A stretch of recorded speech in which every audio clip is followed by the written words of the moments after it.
Hi, guys, Facebook friends, family. What's up? Now, I don't usually go live on my personal page. So if I do, something's up.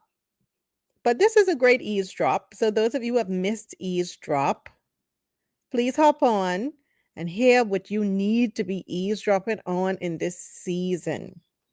I have a special guest, and it's going to be very informative. This is something that is for everyone. That's why I didn't want to do it in God's Favorite Girl only, because we need God's favorite guys to hear it as well.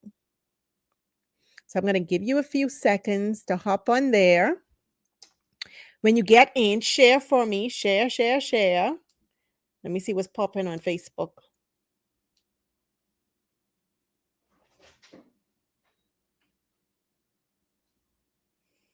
I need to make this public. All right. So you should be able to share it now.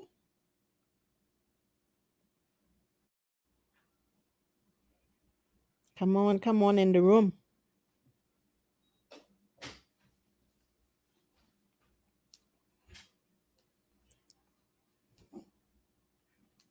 I'm looking for all you people who into some drama. The drama with Miss Murvey and Miss Ingram. That's what we're talking about today. Drama.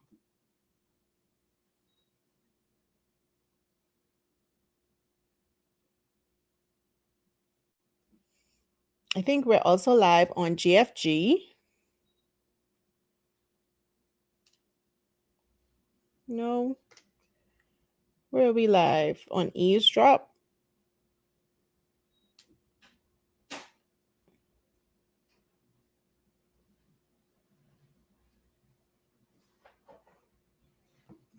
Oh, we are live on YouTube and Facebook. So I'm just going to share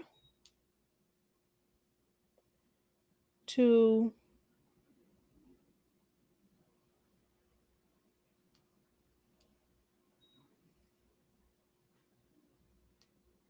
GFG.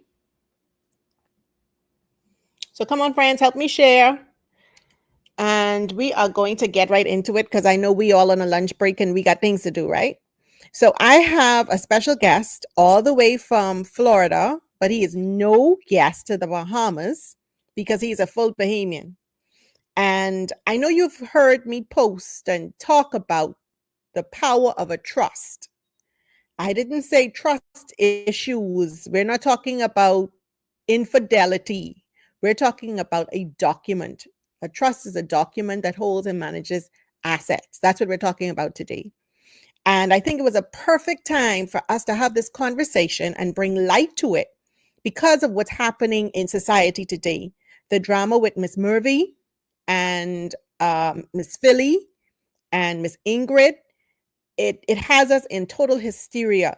And while people out there making songs and sharing and making noise and doing all that stuff, none of that really solves this problem, right? None of that brings a resolution. And none of that can avoid anyone from being in the situation that they're in now. So let's do grown people stuff. Let's handle our affairs while we have the knowledge, while we have the wisdom, while we have the strength to, so that this is not our story. I think this all happened, this drama all unfolded so that we could do better. When you know better, do better. So I want to share with you how we could do better. And that is why I have Mr. Scott Hall from Skadrovan Estate Planning Company here in Nassau, Bahamas, as well as the mother branch that is in Florida with us. Mr. Hall, can you hear me okay? Yes, yes, yes. Well, it's always a treat when I get you to come join us because I know you're going to talk. Well, usually you talk to the young ladies, the women. But today we need to broaden the spectrum and we need to talk to all humanity, male, female, and most importantly, Mr. Hall, I have a love like you. You never let us forget that you're a full Bahamian. But I have a love for these people here. The people like that with that nice melanin. They never kept us up on game. They taught us, or what we've seen forefathers do is get a will or not do anything at all. Let it all throw up in the air and it fall as it may. And that causes families to tear apart. That causes things like what's happening in the media today. Now, I know you being a Bahamian, you know the whole scope of drama. How Miss Murphy take Miss Ingrid House from her family. Now, while we don't know the truth of the matter, and there's always two sides to the story, I think it is necessary for us to have an educated conversation to give real resolutions, real solutions to these issues before they even happen. And when I thought about it, the only solution to this would have been the trust, because God forbid if Miss Ingrid was dead and this had to be a probate issue. Could you imagine? This is a lifetime movie, Mr. Hall. Absolutely. So, with your knowledge of what's happening in the Bahamas now, in Grand Bahama, particularly now, between these three parties, teach us what should have been done, what could be done to avoid us from being in this predicament. Good afternoon, Ms. Lockhart. Once again, thanks for having me on. It is really interesting. And naturally, I heard about the situation maybe a couple of days ago. I thought it was very interesting, and I was wondering which one of our trust advisors will call me to share with me in more detail about the situation. So when you called me, I was surprised, but not really, because I know you're kind of up to speed with the scope of things that's happening. But let me say this. So first of all, let me explain, if I may, what a will is. So we understand for many folks, and again, Mrs. Lockhart kind of highlighted the little melatonin in our skin, the little melanin in our skin. Meaning for those of us that are Black folks, let me just say that we are used to living by the will, okay? And I always say the will is nothing more than a dead document. It only comes alive when someone passes. The will only expresses your wishes. It transfers nothing legally. And we need to understand that. I don't care who you go to draft a will, to put a will in place for you. It is not the solution in estate planning. It is an expensive proposition at the end of the day through a process that's called probate upon your passing. Now, naturally, the person that passes, the decedent that's gone on, you don't know what's going on, so you may say it doesn't matter to me. But your estate is being depleted to probate your will. Now, based on what we know is happening in Freeport the other day, the only thing short of giving the house away to solve that issue was for the lady that went into the nursing home. Again, what's her name, Mrs. Lockhart? Mrs. Ingrid Carey. The only thing Mrs. Carey could have done to prevent what happened from happening was for a home to be transferred to a trust. Okay. Now you may say, well, what is a trust? Again, Mrs. Lockhart touched briefly on it. A trust is a legal document that holds and manages assets. A trust is a legal document that holds and manages assets. It is, to elaborate a little bit, it is the relationship between the grantor of the trust, the person having the trust made, and the trustee, which are usually one and the same. So, for example, Ms. Lockhart came to me to put a trust in place, and naturally, she wants to be the trustee of her trust, which means she wants to control her affairs in her lifetime. Upon her death, she has language stipulated in a trust for someone who will be the successor trustee. Now, if Mrs. Carey had transferred her property, the home, to the trust, there's nothing the lady in the nursing home could do other than short of coercion, which I think is what happened. either way. But if Mrs. Carey's daughter knew she was having some issues and she put a trust in place and her daughter was the trustee of the trust, then absolutely nothing can happen between Mrs. Carey and the owner or whoever the person was at the nursing home. So we know, if you're listening to me, if you've got elderly family members, your mom, your dad, your uncle, your aunt, your grandparents, they're beginning to slip a little bit. They're not at full capacity. Full capacity means they're not competent, or they begin in early stages of these preconditions, Alzheimer's and things like that. The memory is not good. They're definitely not in capacity to make those decisions. Then you need to encourage your elderly relative to put a trust in place. And if it's your mother, your father, your aunt, your uncle, and they have confidence in you and other siblings and other family members agree, then someone else needs to be the trustee other than the person transferring the assets to the trust. So the trust may be made in behalf of my mother, my father, my uncle, aunt, or it could be a sibling. But that person should not be the trustee of the trust.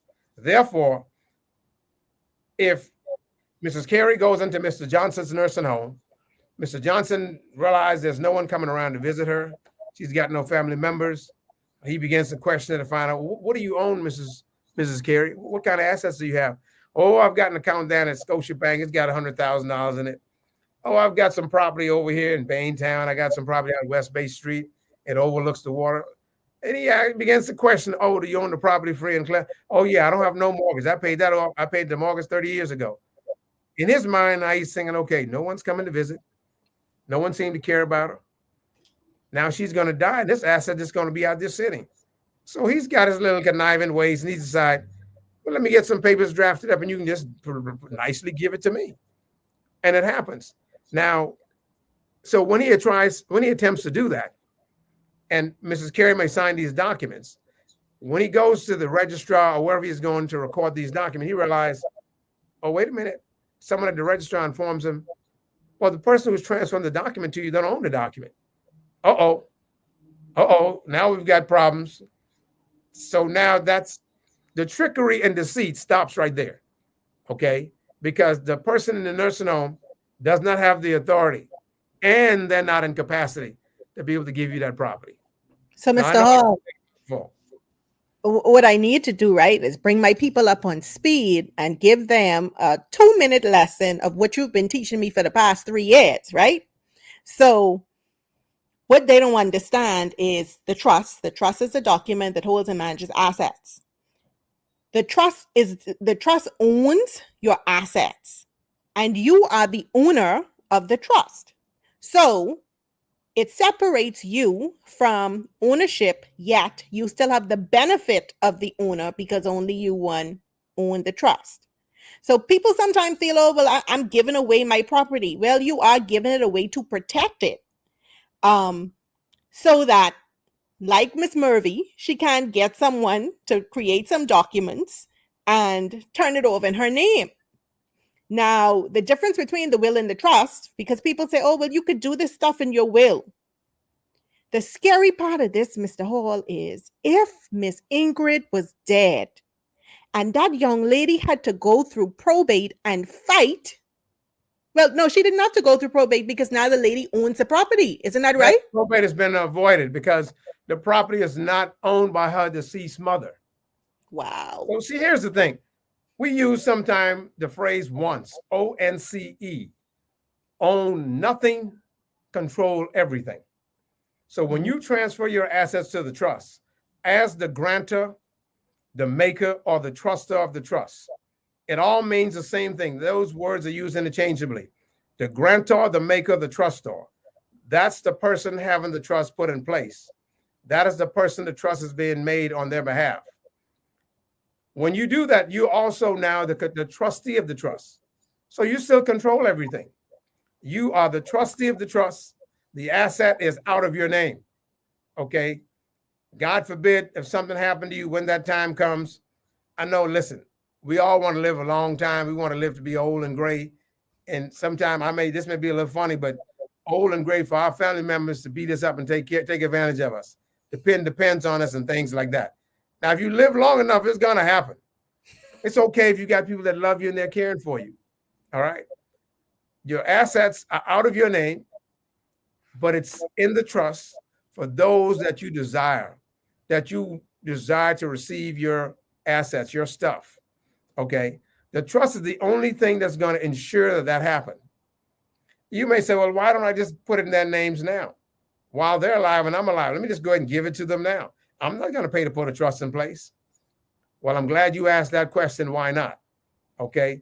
And I've got the answer for you. It is one of the worst decisions you can make as an adult. I mean, as a parent or an elderly relative, transferring your assets to your adult children. Okay, why is that a bad idea, Mr. Hall? These adult children make bad decisions. They do, not a nice way to say it. They do dumb things. They do stupid things. They get in debt. They remortgage property. Because if I transfer my home to my son and my son realizes, well, it's in my name, I need to get me a loan. I'm going to go ahead and refinance the house. I'm going to take out $100,000 and I'll just make payments. All of a sudden, something happens. He can't make payments. Now, we're getting documentation in the mail that's saying the home is in foreclosure. I become homeless as a senior citizen. Never do that. What also happened to your elderly sons and daughters, your children as they get older in life? They get married. Marriages go south. People get a divorce. If I transfer my property into my son's name, he's a good boy. He's not going to do anything wrong. But him and his wife, things are just going bad. They decide to get a divorce. The property that I'm living in now is it's in his name. But if he's married, that is considered marital asset. Mm-hmm. It now belongs to Scott Jr. and Mary Hall or whatever they are. Okay. Now they get a divorce. Either he must have the monies to pay me off. I want 50%. Or the property has to be sold for me to get my percentage. And now my elderly mother has to leave. And God forbid, if I have a home, or if I don't, she goes to an apartment or she has to come live with me. So it is always more advantageous for you to put your assets, to create a trust, and for assets to be transferred to a trust. So all of this big process is called estate planning. Okay. And what is estate planning? Simply put, it is nothing more than putting your affairs in order. What is the trust to the estate plan? The trust is the centerpiece. It is the foundation of the estate plan, not a will. And I repeat, not a will. Now, I know there's different opinions with lawyers and trust professors and so forth on how this should be handled. Okay.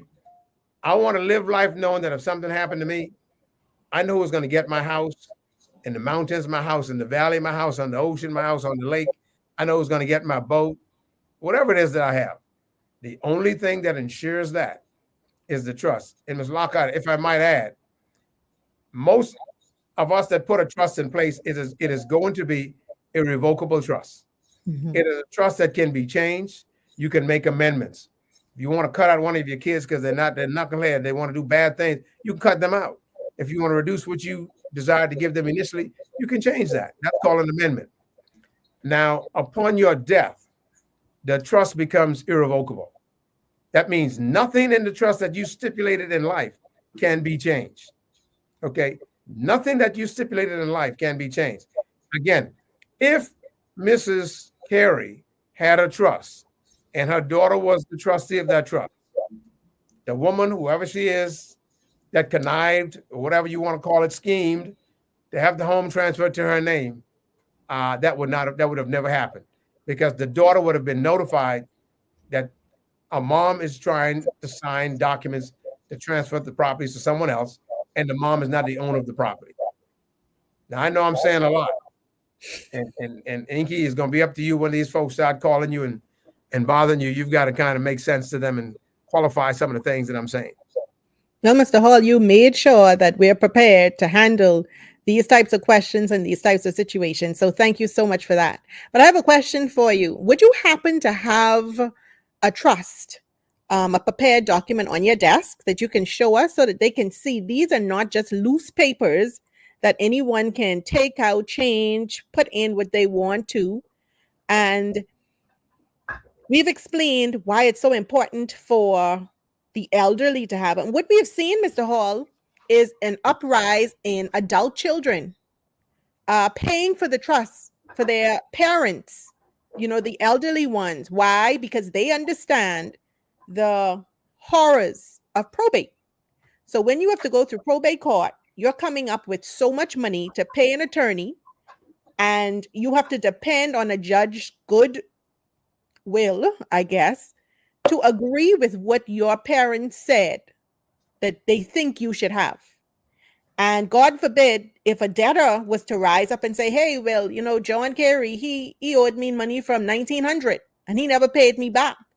Then you could take a cut off of what you thought that your parents left for you. Go ahead, Mr. Hall, show us that trust. Okay, so this, with our firm, when your trust is completed, this is what it looks like. Now, let me tell you something about this book. In this book, when you put your trust in place, you get 2 copies of this. This is probably 90 to 100 plus pages, okay? Everything about your life is in this document. This document is not something that anyone can pick up and make changes to it. This document, there's a hardback books, similar to maybe what your yearbook is made of. In the middle of this book is a metal shank, okay? You cannot use your tools at the house in the garage to open the book. You can make an attempt, but once you do that, you're going to damage the book. It takes a special machine to open this book, because the same book that I'm showing you, if you need to make amendments, you need to make changes, we can open the book at Scrijovan Trust Planning Company and Scrijovan Estate Planning Company. We can open the book, insert the pages that are signed, notarized, and so forth, and put them into the book and close it back, and it's returned back to you. Now, it is a good feeling knowing that I've got my trust in place. God forbid, I like to travel, I move around, I do some little risky things. I want to live a long time. But if something happened to me, everything about my life, my assets, what I have is right here. How I want to be buried. I've made it real clear to my wife, my children, that if something would have happened to me, I don't want to be cremated. I don't want to go in a vault above ground. I don't even want to go in the grave. I want to be kept in a glass casket in the living room. Okay. Now, I know that's not going to happen. I'm just being funny. But basically what I'm getting at, whatever you want to happen to your body when the time comes, it's also here. Now, you make sure you appoint a successor trustee who becomes the trustee, who is only going to act based on what you have stipulated in this document. So if you're looking at this right here, this is where the name of the person who this trust is made for is. I kind of blotted it out so you can't see that. But again, some people use a 3-ring binder. I don't believe in the 3-ring binder because anyone can make some changes and do a little trickery with that. Okay, it is very easy to access a 3-ring binder, and make changes to it. So with our firm, a trust is a very secure document. So, Mr. Hall, let's talk about the solidity of the trust here in the Bahamas as well as in America. But the trust is not just a textbook that we keep on, the mantle in the living room or the dining room. These documents are recorded with the Registrar General's Department. So if someone wants to transfer the ownership of a home that belongs to the trust, they would definitely find that this person does not even own the trust. The house is owned by the trust. Yes. So tell us about that. So when you put your trust in place, the trust comes with a number of documents to complete your estate plan. It includes the declaration, first of all. In the declaration, it talks about the date of the trust, the name of the trust, the trustee, the grantor of the trust, and the beneficiary. And in Article 1, I believe, may talk about who the primary beneficiary is. Normally, the primary beneficiary is the grantor of the trust. It also talks about the contingency beneficiary, my children, my nieces, my nephews, my best friend, okay? That section also includes what they get, the percentages, my firearms, my cars, my boats, my assets, whatever it is that I own. It is stipulated in that section. The trust also comes with a certificate, which is a 3-page document that also includes an affidavit. The affidavit says that this person is who they said they were when they came to the individual to put the trust in place. It also includes, and by the way, that certificate is used of you in lieu of you having to take your entire trust to conduct business on behalf of the trust. It also includes a healthcare surrogate, someone who will make medical decisions for you when you couldn't make them for yourself. So naturally, the lady, Ms. Carey, her daughter should have been down as a healthcare surrogate, and also her durable power of attorney. Durable power of attorney, not just power of attorney. So you have durable power of attorney, which means you can do for you and I can do for you. Okay, it goes both ways. Power of attorney, simply put, is limited and specific to what I cannot do for myself. I'm not available. I'm away out of the country. I'm in the hospital or I'm incarcerated, whatever it is. That's power of attorney. But durable power of attorney can serve in that capacity as well. It also includes your asset transfer forms. And in our document that we draft, it says asset transfer forms wherever located now belongs, in this case, to the blank Lockhart Family Trust. Okay. It includes warranty deeds or quitclaim deeds. I'm going to speak about warranty deeds. A warranty deed, like a conveyance, it is you transferring your property from your personal name, in this case, Ms. Lockhart, to the Lockhart Family Trust. The conveyance does the same thing. Once that warranty deed is drafted, it is now recorded at the clerk of the court's office in some countries or domicile where you're domiciled, or to the registrar's office, wherever you record your properties. The home now on Palmetto Drive or the home on Bay Street, if you drive by the home and you see the address number 10 Bay Street, and you want to go back to the registrar's office and just do some research to find out who owns the home, even though you may see Ms. Lockhart going in the home, when you research the record and you pull up the information, if the trust does not bear her name, it may say the G&G Private Investment Trust. So you really don't know who owns the home. All you see is the name of the trust. You may see the trustee. Now, she is the trustee. As the trustee, it doesn't mean she owns the home. She's just acting in that capacity. Okay? So the trust gives you anonymity. It also gives you privacy. The trust also includes what's called a pour-over will. The pour-over will is for assets that's not yet transferred to the trust. In a nutshell, a trust may sound real cumbersome, sophisticated, real big, and it may be all of that. But little old you and I, Ms. Lockhart, we can all have a trust. This is not something that's so far out of reach for you. Not so far out of your budget that you can't afford it. Well, let me just bring it home to you, okay? And let me tell it like it is, not is, T-I-S. You have to do it. If you own a home, a car, land, I don't care if it's landlocked and you can't even sell it. If you own property in any capacity, anything that bears a legal title, if you want to know that you know it's going to go to John, Mary, your daughters, your children when you pass, the easiest way for that to happen without major expenses is a trust. A trust, the cost of the trust is not even 5% of the value of the estate. It is minuscule, okay? And I will say this, not just because I'm the one that do this type of work. If my dad had a house and he wanted to leave me in the house or part beneficiary, but he said, well, I'm not paying to put this asset in the trust.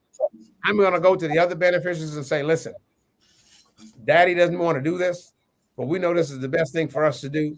We need to pay for this to get done.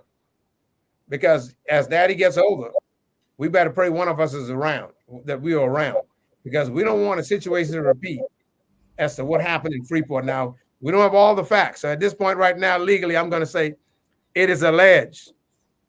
And I use that with a smile on my face.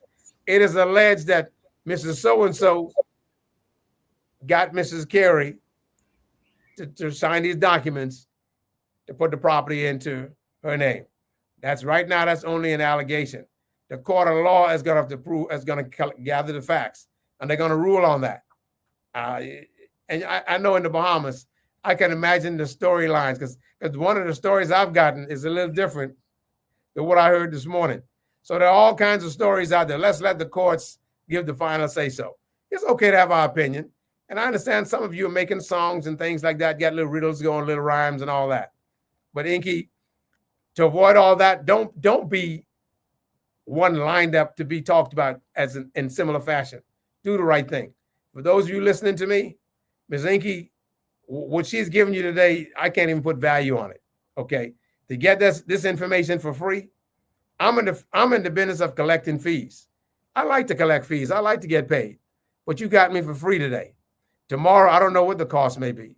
So you need to contact Ms. Mackey and at least get a little bit more understanding and probably put a trust in place to get your affairs in order. Wait a minute. Did I say Ms. Mackey or should I say Ms. Lockhart? Ms. Lockhart, I think I made a mistake there. I meant to say actually Ms. Lockhart. Ms. Mackey is a partner with us, but we're not talking about Ms. Mackey right now. We're talking about Ms. Lockhart. Are you done, Ms. Lockhart?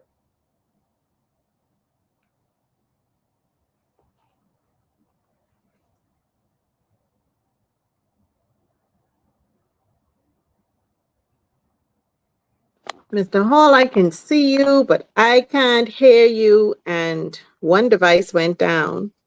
But we're not going to let that stop us because this information is too important. Yeah, I can see you and I can hear you.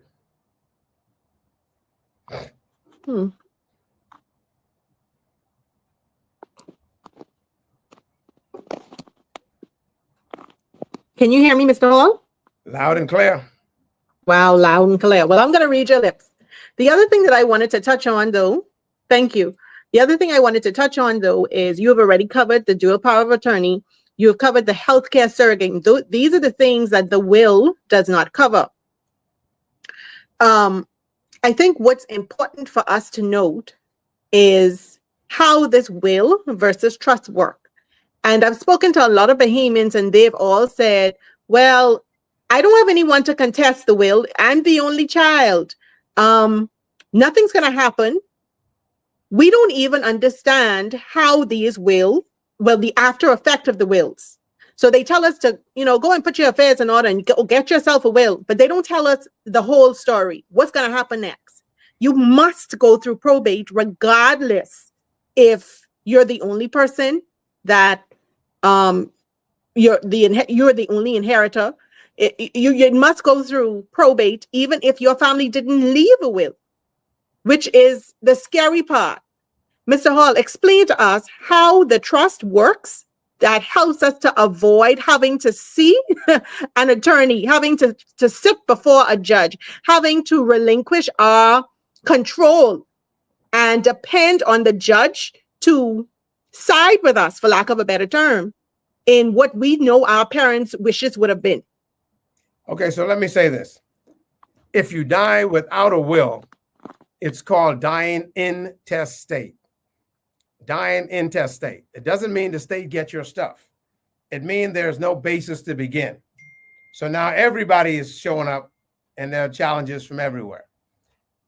Even if you're an only child and you're next to kin, it doesn't mean that everything is coming automatically to you with a will or without a will. Anyone can challenge the estate in probate. Now, probate is for everybody that dies without a trust in place. Again, with a will or without a will.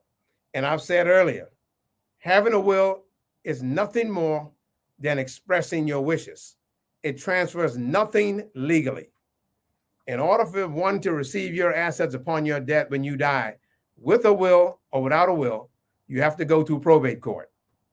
Probate means hiring an attorney, paying whatever the fees are, 5, 10, 15%, based on what country you're in, what state you're domiciled in, okay?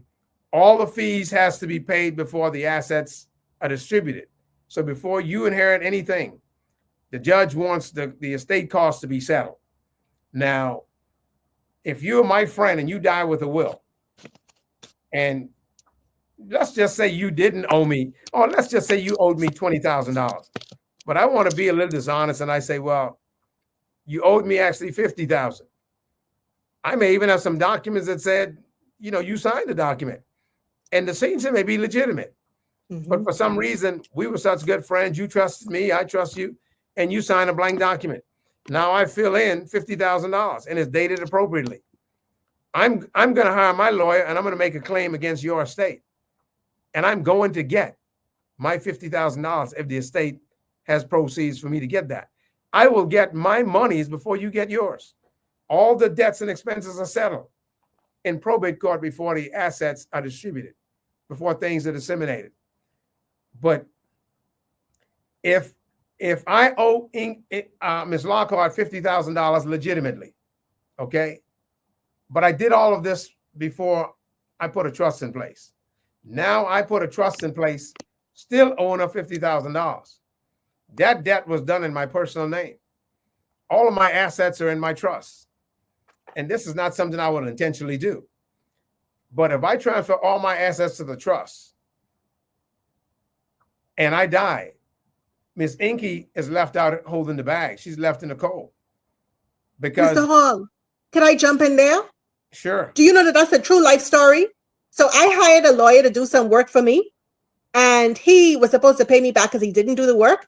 He paid back $1,000, told us we need to come back for another $1,000. He was paying us an installment. You know that man dead, Mr. Hall. He died, and me and my husband sitting now watching the newspaper every week because we were waiting on his probate.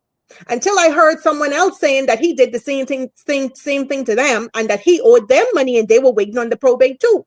Then I got in a conversation with another colleague and she said, oh, sorry, that family had a trust. My heart dropped. He had a trust, so I could never get my money back. No, because you can sue him all day long. There's nothing in his name. There's nothing to be had. Now, I'm not saying put a trust in place after you've gone around Nassau or the Bahamas and getting loans from everybody. I wouldn't encourage that. Ethically, morally, however you want to put it, that's wrong. But a trust bypasses probate. All of your assets in the trust, first of all, the courts has no jurisdiction over the trust. The courts in the Commonwealth of the Bahamas has no jurisdiction over the trust. Upon your death, if you have a successor trustee who now becomes the trustee, they are the person, that is the individual that would manage the affairs of the trust, that will see to that all the beneficiaries receive what they should, what's stipulated in the trust. Now, assets in the trust goes from the trust under the direction of the trustee to the said beneficiaries. Okay, you don't need to go to hire a lawyer. You don't need the judge. You don't need nobody. All you need is documentation to transfer assets from the trust now to the individuals. It's a smooth process. But for many of us, when we hear the word trust, we think you got to be rich, you got to be sophisticated, you got to have a lot of money, or let me just bring it home. That's for I need to be an MP or a senator, or I'm Bishop so and so, or I'm just some dignitary. I'm sophisticated. I think even if you just a run-of-the-mill guy, if you want to call it that, you're sophisticated once you put the trust in place. Why are you sophisticated? You've done the right thing to preserve and to perpetuate your legacy. Okay? You've done the right thing to preserve and to perpetuate your legacy. So for those of you that like to run around, oh yeah, I've got my will, man. My will is with my pastor. It's with my lawyer. That means nothing to me. That doesn't impress me. Okay? Because understand this. And you can tell your lawyer, there's some guy on Facebook, YouTube, wherever you see me, he told me that, man, I wasted my money because the will is nothing more than a dead document. It does nothing for you in life. It does not come alive until somebody dies. Who wants something like that? I want asset protection during my lifetime. And I want to know that even my little bad son who done disrespect me a certain time, if I want to only give him $5 and I want him to receive it, I can put that in the trust. He may not want the $5, but he's going to get it. It's going to be, and then he's going to be able to read the documents. Okay. The trust guarantees the assets go to who you want them to go to. The will says maybe. That's at the judge's discretion. Now the judge makes the final decision. Now I'm not saying the judge is going to go way off course. But if you got 10 people fighting, you got issues. So in my opinion also, the will does nothing more, in my opinion, it destroys relationships. At best, it scars relationship, it drives family apart. Now, I'm not going to say to you, if you don't believe it, then see what happens. I'm not going to tell you that because I don't want that to happen. So what should you do? Put a trust in place. And Mr. Hall was saying that one of the things, I watched a clip with the daughter of Miss Ingrid today, and she told the news that her mother was always generous. Her mother would always give away the clothes of her back. So she's not surprised that her mother may have told Miss Murphy, hey, I want to give you my house, because that's what type of person she was, but worse, because maybe she is going through dementia. Now, the thing is, if she had a trust, she could promise everyone all her life that they could get this house. But the trust would have protected her assets. Just before you go, Mr. Hall, we can't let you go without talking to God's favorite girls. So the last time we had you on, you told us how to protect ourselves before we get married. And so I see Mr. Curry on our live. So since some men listening to us, and this is not really eavesdrop, but they are eavesdropping, we want to tell the men too how to protect themselves. Because I had a cousin. He built his house out of pocket. Right when he was finished, about to be finished, he got married. He moved the woman into his house, and that was the marital home. She up and says, her mother needs to come and live. Her father needs to come. Her brother got put out. So she moved her whole family in his house. And then that was the deterioration of the marriage right there. Eventually, they filed for divorce. But guess what she said? I need a half of this house because this is my marital home. And so he is forced to sell so that he can pay her out, because he cannot go to the bank and get a mortgage to pay her out. He can't qualify. Well, go ahead. Let me not interrupt you. Well, that's the end of the story. So that's one story. The other way is, of course, we know that women, who run the world? Girls. We usually get our properties before you men. And we start doing something, and then you come along and you're the knight in shining armor. And then, after the wedding ceremony is finished and the excitement dies down, they decide that they want to have a little thing on the side. So you know where I'm going with this. So teach us now how to protect ourselves even in life, because people think, well, they run for a will, and a will is only testamentary after death. It only becomes alive after death. The trust protects you in life and after death. So let me say this. Let me speak to the fellas first. Since you on this medium being so biased about you and God's favorite girls. Wait, I don't know why you think God have y'all as the favorite girls. All of us. What about God's favorite boys? It's God's favorite guy. God's favorite guys. Okay. So fellas, I'm going to speak to the fellas first. Listen, if you're listening to me and you're single, you got some assets, you itching, you can't wait to get married, especially some of y'all fellas in the church, you're not supposed to be doing anything. You're supposed to be living holy, living right. But the woman has told you, well, there's nothing happening between us until you marry me. You put a ring on my finger. Okay, and you want to live right.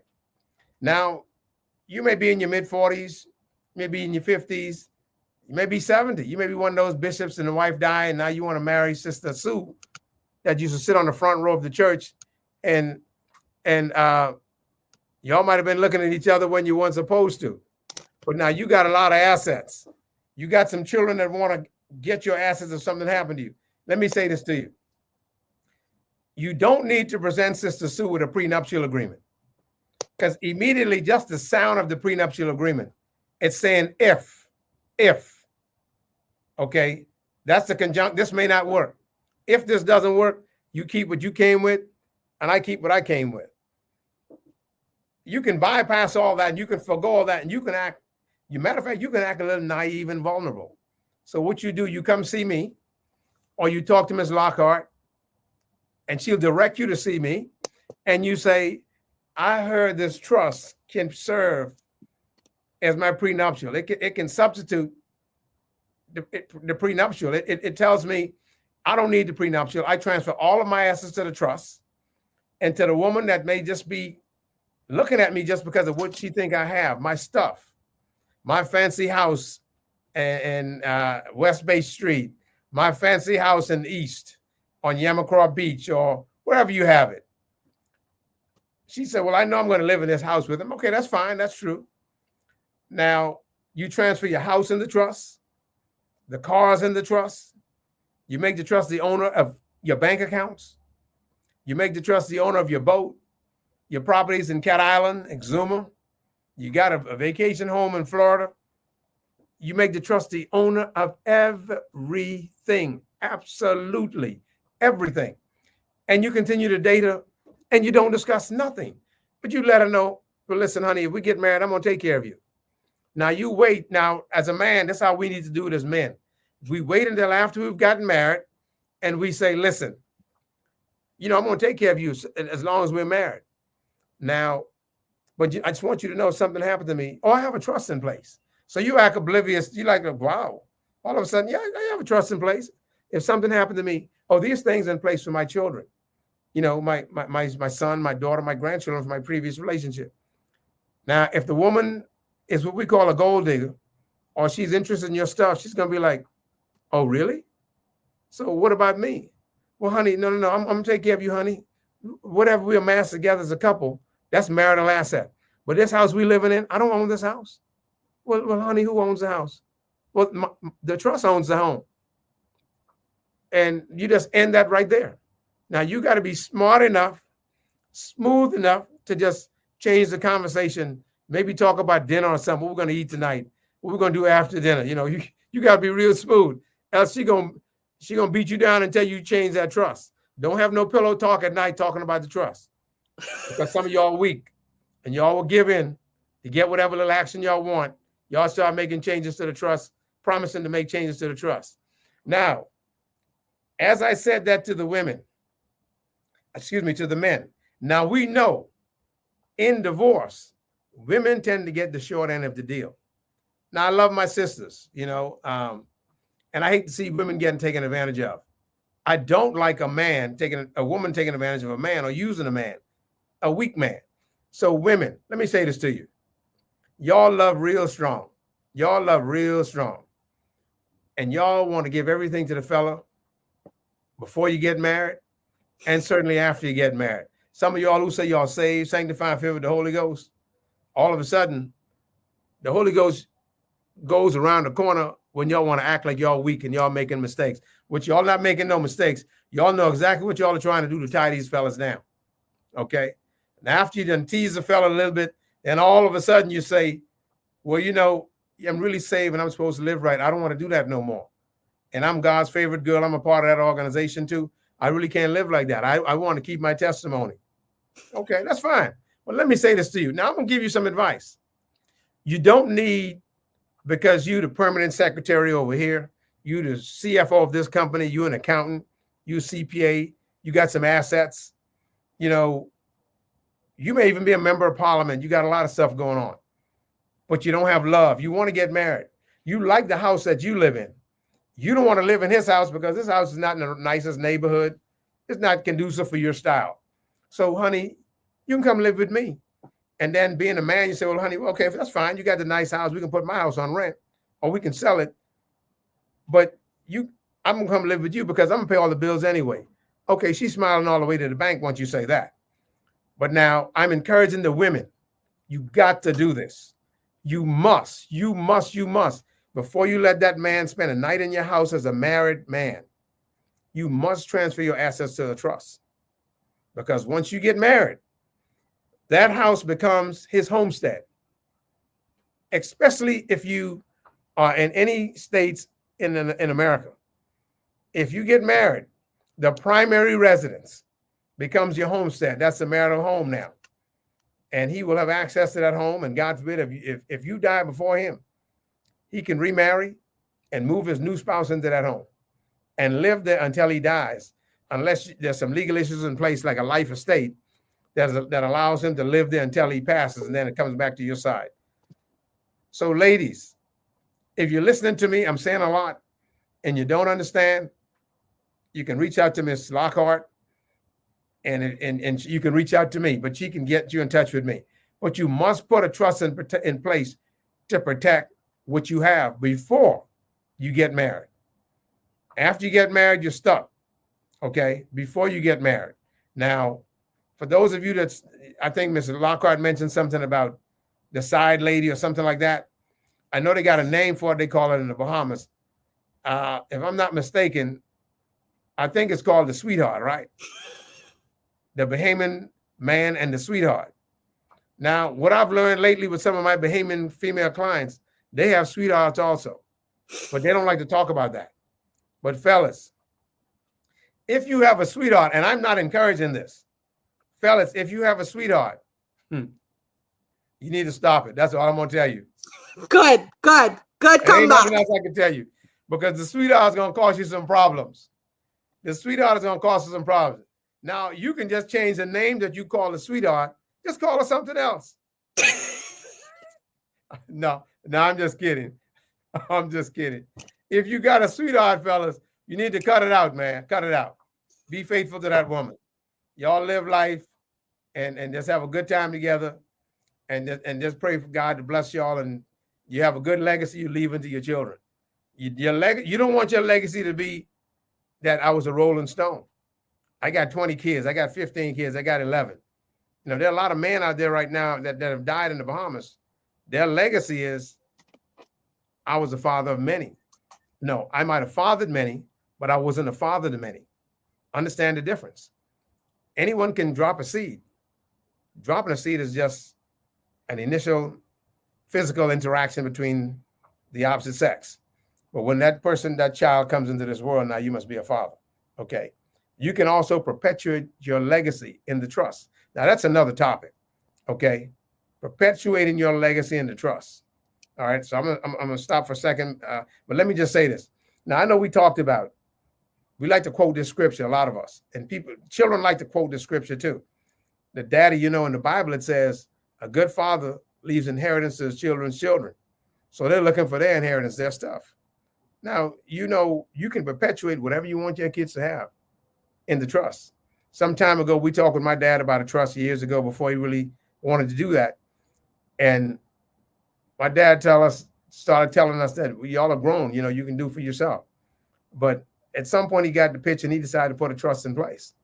So understand this. The trust is the document in which you perpetuate your legacy in the future. Okay. You got to take heed to what we're saying. Even though a not so pleasant situation prompted this conversation that we're having today. Okay. So let's learn from that situation and let's do the right thing. As Lockhart said earlier, when you know better, you do better. When you learn from someone's mistake, you do the right thing. Now, I hope and pray that this situation gets resolved. And the woman who was accused of this, I don't wish nothing bad on anyone, but if this really what happened, she should quietly do the right thing and let this go away. Now, that's all I have to say on that. I can't speak with authority on that. I'm a Bahamian for real. I am a son of the soil, but I don't want to fall prey and become known as a Bahamian gossiper. I'm only sharing something that I've learned. All right. Okay. Back to you, Ms. Lockhart. Well, Mr. Hall, it has been an awesome hour with you. Could you believe that was an hour and we just getting started, right? So we're going to let you go because we know you have a lot of trust that you need to be writing, and we will be sending you a lot of trust because of this conversation. Mr. Hall, I just want to mention to our viewers that we do have an office here in Nassau, the Bahamas, Kerjovan Estate Planning Company. You can find us in Old Fort Bay. There are a number of advisors here in Nassau. I just happen to be one of them with my husband. You have Miss Deborah Mackey. You have David Curry. I think he's on the live. You have Natasha Young. We're here to help you, and we can give you the information because we have been doing these classes every Saturday and every May we do a full certification. So we have all the information that you need. And then when you're ready, we'll turn you over to Mr. Hall. Thank you so much once again, Mr. Hall, for always being inspiration and so knowledgeable in your area. But the last thing I have to say, this is the last thing. A lot of people say, well, okay, you taught me about the trust. I'm going to go to my lawyer. Mr. Hall, I'm not going to tell them. I want you to answer them. Why shouldn't they go to their lawyer, the same lawyer that never told them about the trust in the first place? Okay, so once again, Miss Lockhart, thanks for having me. I appreciate it. And listen, as a Bahamian, I'm honored to share this information. I thank God that I'm in the field that I'm in and to impart knowledge to people with like minds. You know, as a Bahamian, I believe a lot of us have been, not me so much, but a lot of you have been taken advantage of for a long time. And I use the phrase sometimes judicial character. And what does that mean to me? That means someone in the legal field, a lawyer, a legal professional doing the right thing. As it relates to estate planning, okay, and trust planning, law school doesn't just teach you estate planning or teach you trust planning. You learn the basics, what a trust is, what estate planning is. So if you've got a lawyer for 25, 30 years, it's been your criminal lawyer, your real estate lawyer, your personal injury lawyer, but now all of a sudden you need to put your estate plan in place. You need to put your affairs in order. I'm not telling you that the lawyer that you have, your family member, your cousin, your brother, that you shouldn't go to them. But they, from my experience, are not at capacity with the experience to help you with a complicated issue and the level of sophistication of putting a comprehensive estate plan in place. Okay. If one holds himself out as an estate planning professional or an estate planning attorney with years of experience, then that's the direction I'd point you in. Okay. We all like to say, well, I've got a lawyer, I'm going to go to my lawyer. Your lawyer is not an estate planning attorney. Find someone who is in the estate planning arena, okay, to help you. The word trust, as in estate planning and trust planning, can be as a la carte as going to the restaurant and ordering from the menu. There are many different types of trusts out there. That's all based on what you need for your situation. I haven't even begun to touch what can happen for those of you that may need.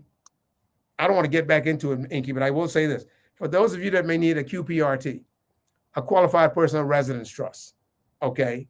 For many of us getting married, not me, but for many of you getting married for the second or third time, that may be an issue, okay? The person who's going to be knowledgeable like that, it is going to be the estate planning attorney or the estate planning professional, okay?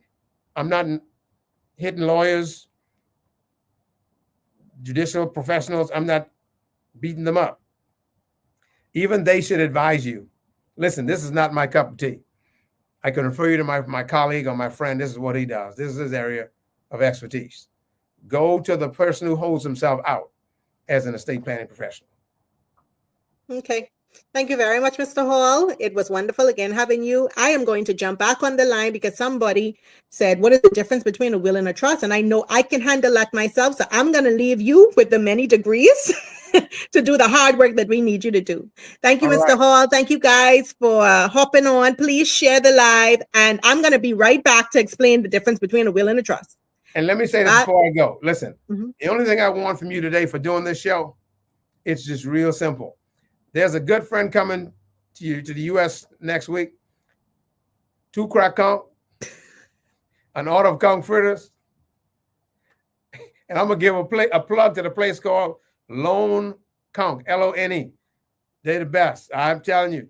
I want that, and I want some potato bread. Okay. Now there's a lady named Ida Curry. She makes about the best potato bread in the Bahamas. I need you to go to Ida Curry for some potato bread. She just happened to be my sister. So I want the crack conch, the 2 crack conch, the conch fritters, the potato bread. And if you could do some stew conch and put and freeze it and send it over in a little tub. That's all I want. Yes, sir. All that only cost you $50. That's not a lot. No, sir. Thank you, Mr. Hall. Have a great day. All right. All right, Inky. Take care.